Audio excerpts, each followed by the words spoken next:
C'est la première fois que, comment il s'appelle, il Signor Leone est le héros d'une BD ou il était déjà dans d'autres BD avant? Il était dans d'autres BD, c'était pas le personnage principal. Ouais, c'était un personnage secondaire. Ouais. Bah Et- si, il y est dans Z, qui est un truc très confidentiel paru aux éditions Les Machines en 2016, je Ouais. crois. Et je l'ai intitulé Une aventure du Seigneur Léon, mais en fait il apparaît pas tellement, c'est pas lui le personnage principal. D'accord, Et ça y est. comme je l'aimais bien, j'ai mis ça sur la couverture. Comme c'était un projet pas sérieux, c'est un truc totalement improvisé, enfin d'habitude aussi, mais Parce que là, c'est un projet sérieux, les passe-tableau. pas trop, c'était un peu improvisé aussi, j'avoue. Ah bah c'est bien. Qu'est-ce qu'on va dire tu penses les lecteurs ils vont savoir ceci n'est pas un projet sérieux, c'est complètement improvisé. Mais après du coup ça redevient un personnage central puisqu'en fait il est déjà dans d'autres projets Signor Ouais, Leone. ouais. Bah, il est un peu dans une des aventures d'Hachi, là, qui sera peut-être éditée par. Chut, pas de nom, on ne sait pas. Si, Oui. on sait. Bah, si, il a déjà fait le tome 1, donc il Ah oui, pourrait bah oui, faire alors donc du coup il les va. tomes 2 et 3 aussi, enfin, j'espère. Comment il C'est s'appelle, quelle maison d'édition déjà? c'est FGH, enfin, en fait c'est égoscopique, D'accord, ok. c'est Et donc Jérôme Gorgeau qui fait égoscopique. d'accord, et donc du coup effectivement le premier livre que tu as fait chez FGH. Mais il est pas dans le premier, il est dans le 2. Ouais. Mais il meurt très vite. Mais bon, comme c'est un tas d'univers parallèles, il peut mourir dans un livre Et vivre et après être dans l'autre. vivant dans un autre, c'est pas grave. D'accord. Ouais. Et ouais, bah, effectivement, je me demandais un petit peu. Hop là, je te montre. Attends, mais j'ai pas fini. Ah bon, ok, c'est bon. Oh là, comme toi. Le mec est chaud, le mec est chaud. Mais je sais que t'as pas fini, mais il faut de la couleur là, parce que Ah ouais, ouais. je suis pas venu jusqu'ici pour regarder un truc à l'encre, hein, ça va. Et du coup, maintenant, quand tu dédicaces toujours en couleur, hein. Genre à Angoulême, Ouais, t'as des Angoulême, ouais, couleurs. j'avais amené mes crayons de couleur exprès. C'est un bon truc. En fait, moi, j'ai découvert ça. Au départ, je torchais mes dédicaces. Et en fait, j'ai découvert que c'est plus intéressant de soigner ses dédicaces. Parce que du coup, t'as plus de gens plus longtemps. Oui, c'est vrai, ouais. Alors du coup, maintenant, je prends vachement de temps. Je fais plein de dessins et tout. Et en plus, du coup, les gens restent et regardent, tu vois. Ils disent, oh là là, le mec, il soigne à Ouais. fond, quoi. Et du coup, après, ils se disent, bon, là, franchement, c'est pas de la flûte. Je vais rester, je vais lui en prendre une autre. En plus, ça te permet de discuter un peu avec les gens, le fait de prendre du temps. Ouais, ouais, bien sûr, mais bon, il faut quand même se rappeler que la plupart des gens, ils ont rien à raconter d'intéressant. Et, enfin, ça, c'est mon point de vue, évidemment. Mais Ouais, mais moi, comme ça faisait très longtemps que je n'avais pas dédicacé, j'étais content de parler un petit peu avec les gens. bah ouais, c'est bien. Ça me faisait plaisir, en fait, à C'est moi bien que aussi. tu sortes de ta tanière aussi, hein, Ouais, ouais. Ah, ouais, ouais. Et donc voilà, donc du coup, effectivement, là, t'as pu parler avec plein de gens. Et il y avait des gens qui connaissaient ton boulot et qui attendaient que tu reviennes. Ouais, ouais, Mais où étiez-vous? il y avait des gens qui sont arrivés avec des bouquins de l'association Dracam, en fait. Ouais, D'ailleurs, je avec le crois Gare Central, avec... ouais, avec Gare Centrale et cette vie du dévoreur d'ombre, les ruminations de LD Prime chez Rackham, l'escalier truqué chez Rackham aussi. Je Ouais. pense que j'ai dédicacé plus de ça que de Pastablo en fait. Ah bah bravo, merci beaucoup, quoi. Ah oui, mais J'ai c'est les pas trucs, fait exprès. c'est les Hein. trucs connus, mais du coup, c'est marrant. Enfin, les gens étaient... ouais, enfin, c'est... Et ouais, puis il y en avait même qui venaient de Suisse, qui étaient venus de Suisse avec les albums, avec leurs albums qu'ils avaient achetés parfois il y a 20 ans carrément. Ah ouais. Ah oui, parce qu'en fait, c'est finalement ton grand retour dans la BD avec... Bah un peu, j'ai fait des trucs. Bah, le dernier sérieux entre guillemets que j'avais fait, c'était en 2009, c'était l'escalier truqué chez Rackham. Mhm. Sinon, j'ai fait des petits trucs, mais avec des éditeurs tellement confidentiels que personne s'est aperçu que ça sortait.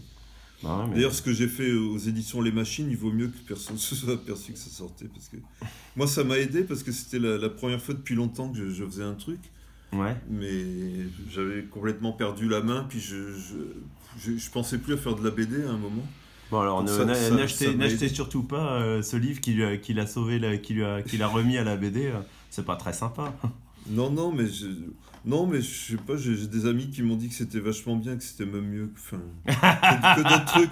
Moi, je le crois pas, mais bon, si ça Non, plaît à non. des gens, tant mieux. Mais ouais, mais parfois ça prend du temps avant de s'y remettre, parce que là t'as fait quand même un grand, un arrêt assez longtemps quoi. Ouais, bah oui, j'avais fait beaucoup de dessins, en fait, même pas de l'illustration, vraiment des dessins. Enfin, si, j'ai fait aussi de l'illustration. J'avais fait surtout des dessins pour des expos. Ouais. Et de la publicité aussi. Non, de la pub, ça fait super longtemps que j'en ai pas fait. J'en faisais quand j'avais un agent, que j'avais Michel Lagarde comme agent. Ouais. Mais là, ça fait 20 ans que j'en ai pas fait pratiquement de la pub. Bon bah Michel, Non, si tu nous lis, c'est le moment de reprendre. J'ai vu Michel il y a 3 jours, il y avait un Ah oui? lancement, d'une revue, enfin d'une espèce de journal, tu sais, qu'ils font avec Agent 002, je crois que c'est ça. Ouais. Et du coup, effectivement, j'ai vu tout plein de jeunes auteurs, plein de talents, d'illustrateurs hyper fortiches. Alors du coup, j'étais toujours... Il y en a même un qui m'a dit « Ah oui, mais je lis le truc sur tes génies, là, c'est vachement bien !» Et il savait pas du tout qui j'étais, quoi. Mais il lisait mes génies. Du coup, c'était marrant, quoi. J'étais assez surpris. Et tu le connais, Michel? Michel, ouais, pas mal. Bah, Michel, en fait, j'ai débarqué chez lui il y a 16 ans, 17 ans, en sortant des Arts Déco, avec mon book, qui était vraiment merdique. Il n'y avait que de la merde. Attends, Et je lui ai dit, écoute, je suis un mec incroyable. Enfin, j'ai affiché une sûreté. Il s'en rappelle très bien, il m'en reparle souvent. Il dit, c'était incroyable. T'es arrivé avec un truc pas possible, mais vraiment pas très très très bon. Mais t'étais tellement sûr de toi, c'était incroyable. Et alors, en fait, effectivement, j'étais sûr de moi, c'était évidemment une apparence, hein, parce qu'en fait, moi, je suis pas sûr de moi du tout, puis je suis même pas très fan de ce que je fais au départ, donc même à l'arrivée. Et du coup, lui, il s'en rappelle très bien, parce qu'il s'est dit, mais c'est qui ce gars qui a une telle assurance, alors que c'était du bluff total, quoi. On n'avait pas un seul, j'en pensais pas un mot. Et du coup, et puis on a continué à se voir, et puis voilà, il a édité plein de gens que j'aimais bien. Il a édité le premier bouquin de Florence Dupré-Latour, il a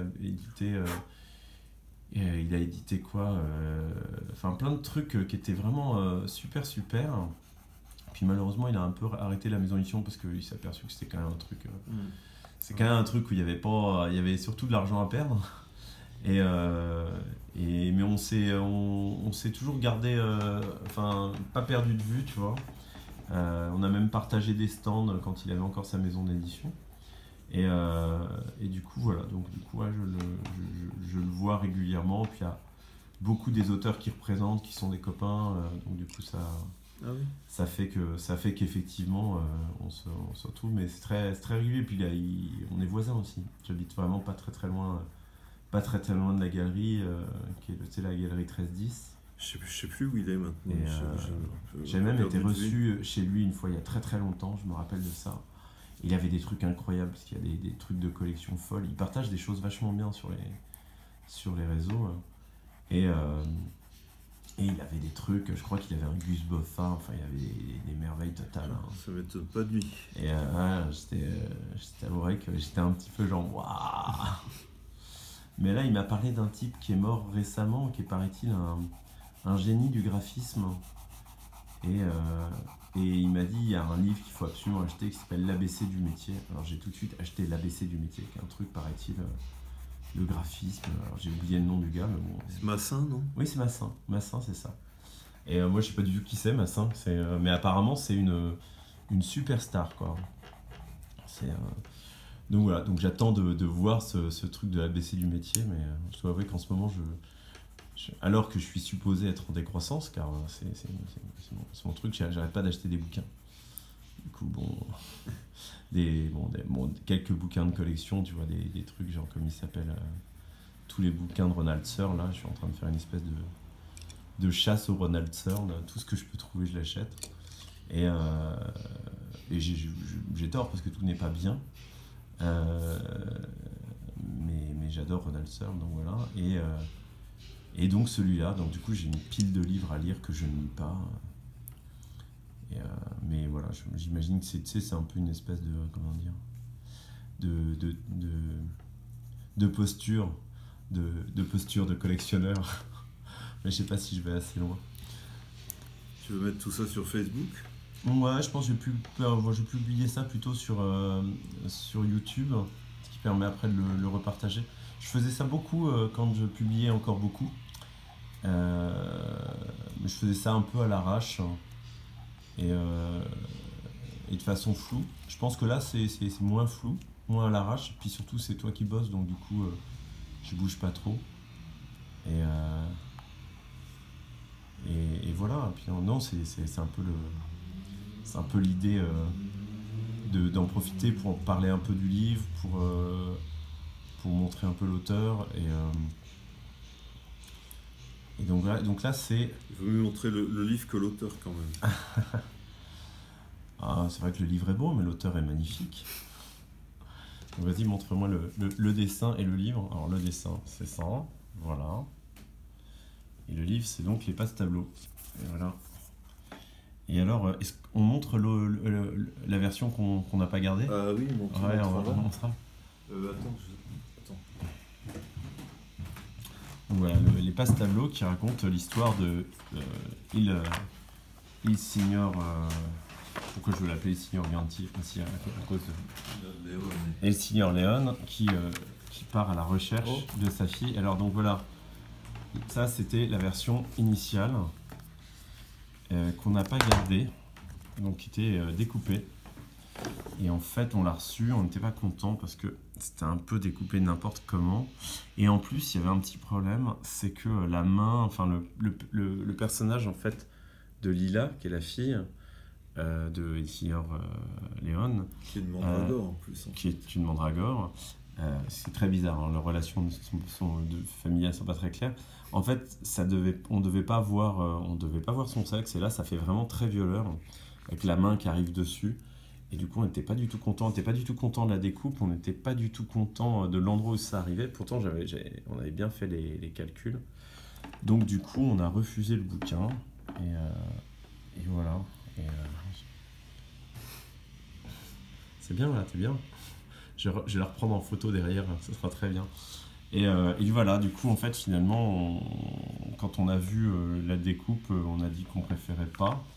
Et on a fait réimprimer la couverture avec une légère défonce, alors qui va vraiment pas du tout se voir. Avec une lumière rasante, on doit le voir. Moi, je sais même pas, je suis pas sûr qu'on voit quoi que ce soit. Peut-être comme ça. Ouais, peut-être ça se voit. Et voilà, et du coup, effectivement, ça raconte comment Il Signor, je veux toujours l'appeler Il Signor Ganti, hein, c'est Il Signor Léon, part à la recherche de sa fille qui a été enfermée dans un tableau par un diable qui n'est pas très bienveillant. Et du coup, le Signor Léon passe de tableau en tableau, donc c'est pour ça que ça s'appelle les passe-tableaux. Et alors en fait, c'est surtout 3 tableaux qui sont lesquels?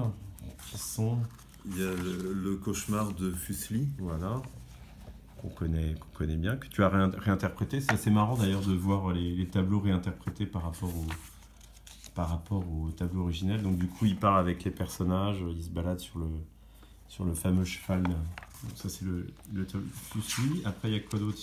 Après, il y a une gravure d'Alfred Koubin. Alfred Koubin, on est d'accord que c'est pas hyper connu. On se dit ça? Non. Ouais, disons-le. C'est quelle époque? C'est début 20e en fait. D'accord, c'est celui-là, là, le Marais de Koubin. Ouais, d'accord. Ouais. Et le troisième, en revanche, c'est beaucoup plus connu, c'est l'île des Morts de Arnold Böcklin. Oui, alors ça en revanche, c'est connu. Et alors, du coup, moi j'ai l'impression qu'ils ont finalement ce truc, tous les 3, d'avoir un tréma dans leur nom. C'est ça le vrai lien entre les 3. Non, Koubin, il n'y a pas de tréma. Koubin, il n'y a pas de tréma. Mais enfin, Koubin, Böcklin, Koubin, Böcklin, ouais, il y a un peu Fuseli, je sais pas. Ils ont même pas un lien de... Enfin, quel est le lien qui s'est fait? C'était juste que c'est un peu la même époque, c'est des symbolistes, oui, ça m'inspirait, j'avais envie de redessiner ça. D'accord, donc c'est des symbolistes tous les 3, plutôt allemands... Plutôt un peu germanique. Germanique, ouais. Allemand et suisse. Allemand et suisse, c'est pareil. Et voilà. Racisme. Voilà. Et donc on voit ce personnage de Il Signor Léon qui a une fille qui est une mandragore. donc c'est assez étrange, et qui passe de tableau en tableau, de case en case pour aller sauver sa fille. Et voilà. Et alors a priori, donc on va le retrouver dans le prochain livre, qui et peut-être dans d'autres bouquins. Il y est dans la Le sourire de l'araignée. dans le sourire de l'araignée. Ouais, Il il n'a pas le rôle principal. Mais donc c'est un personnage récurrent en fait. Ouais. C'est un personnage récurrent. Il est Et très, très récurrent. voilà, donc on va le retrouver. Et voilà. Et quand est-ce qu'il sort les passe-tableaux? Je devrais le savoir, mais je ne sais Il pas. est sorti hier. Ah, il est sorti Ouais. hier. Ah, trop cool. Bon alors attention, c'est une annonce, c'est une nouveauté, c'est sorti hier. C'est les passe-tableaux et c'est édité à La Cafetière. Et malheureusement, la version trouée, vous ne la trouverez pas dans le commerce. Il y a juste les gens qui étaient à Angoulême qui ont pu l'avoir. Et donc voilà, et bon, on va te retrouver, j'espère, en dédicace très bientôt, puisque... Oui, je sais pas où, mais on va me retrouver. Non, mais je pense qu'il y a... Enfin, je sais où. On va vers ça. Je te dirai, je vais t'expliquer. C'est mieux que moi. Voilà, et ben... Merci. Ouais, je suis content.